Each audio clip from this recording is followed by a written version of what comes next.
Hello everyone, आज हम current affairs की एक और न्यूज़ कवर करेंगे जिसमें खबर आ रही है कि चीन में जो एप्पल की कंपनी है वो अपना स्टोर बंद कर रही है। तो क्यों ये बंद कर रही है, क्या इसके प्रभाव हैं, क्या इसके कारण है और इसका भारत पर क्या प्रभाव पड़ेगा, वो सब हम इसमें देखेंगे क्या खबर आ रही है।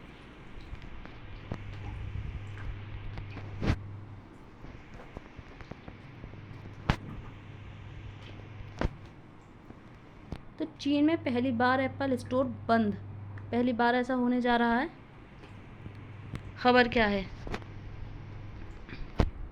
एप्पल चीन में अपना एक रिटेल स्टोर बंद कर रहा है। पहली बार ऐसा हो रहा है। यह निर्णय तब लिया गया है जब कंपनी अपने प्रोडक्ट्स की बिक्री के लिए संघर्ष कर रही है, खासकर आईफोन की कंपनी।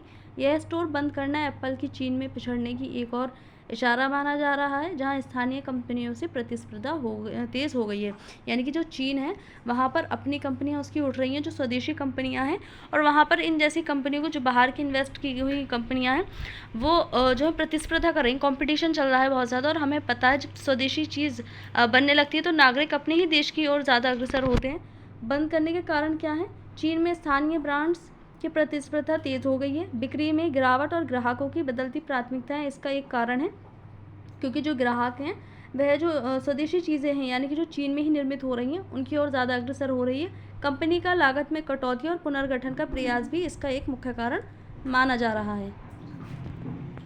इसका प्रभाव क्या है? एप्पल की चीन में मौजूदगी पर असर पड़ेगा, ब्रांड की छवि को चुनौती होगी, निवेशकों और उपभोक्ताओं के बीच चिंता बढ़ेगी। अन्य कंपनियों के लिए एक चेतावनी का संकेत है। हो सकता है कि आने वाले टाइम में और जो कंपनियां हैं वो भी अपने स्टोर यहाँ पर बंद कर दें। वैश्विक संकेत क्या कहते हैं? यह कदम दर्शाता है कि बड़े ब्रांड भी सुरक्षित नहीं हैं। बाजार में बने रहने के लिए स्थानीय रणनीति और नवाचार आवश्यक है। टेक कंपनियों को उपभोक्ता व्यवहार के अनुसार चलना होगा, यानी कि जिसकी मांग हो उसी के अनुसार यदि चला जाए तो कंपनी शायद टिक सके। भारत पर प्रभाव क्या पड़ेंगे इसके? भारत में एप्पल के विस्तार को मौका मिल सकता है। हो सकता है जो एप्पल की कंपनी है, एप्पल अपना चीन से स्टोर बंद करके भारत में ओपन कर दे, भारत में इन्वेस्ट करे, तो भारत के लिए एक अच्छा मौका हो सकता है। भारत में आईफोन निर्माण को और विस्तार दे सकता है। मैन्युफैक्चरिंग बढ़ने से भारत में नौकरियां बढ़ेंगी, क्योंकि जब कंपनी आएगी तो यहाँ पर मैन्युफैक्चरिंग होगी, जिससे कि भारत के नागरिकों को जो है नौकरियां मिलेंगी। विदेशी कंपनियां भारत को चीन के विकल्प के रूप में देख सकती हैं। हालांकि वहाँ से चीन से हटकर हो सकता है कि वह भारत में आ सके, क्योंकि भारत भी एक विकासशील देश है। भारत अब चीन से आगे किस प्रकार है?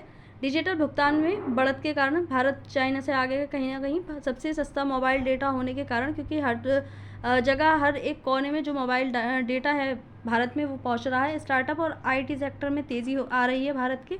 युवा आबादी में बढ़त हो रही है, क्योंकि यहाँ पर जो जनसंख्या है भारत की वो अधिकतर युवा आबादी है, जो कि किसी भी देश की इकोनॉमी के लिए बहुत अच्छी होती है। चीन में आर्थिक मंदी भारत में स्थिरता ला सकती है, भारत की जो हालत है वो बदल सकती है। निष्कर्ष क्या निकलते हैं इसके? एप्पल का यह निर्णय व्यावसायिक रणनीति का हिस्सा है। भविष्य में कंपनी डिजिटल बिक्री और अन्य बाजारों पर फोकस कर सकती है। चीन में एप्पल की चुनौतियां बाकी कंपनियों के लिए सीखने का अवसर हैं। तो यानी कि जो चीन में एप्पल कंपनी अपना स्टोर बंद कर रही है, और भी जो कंपनियां हैं उनको ये चुनौती हो सकती है। आने वाले टाइम में उन पर भी संकट आ सकता है, वो भी अपनी जो स्टोर है उनको बंद कर सकती है, तो उससे ये सीख ले सकती हैं। तो इस न्यूज़ में इतना ही था। Thank you.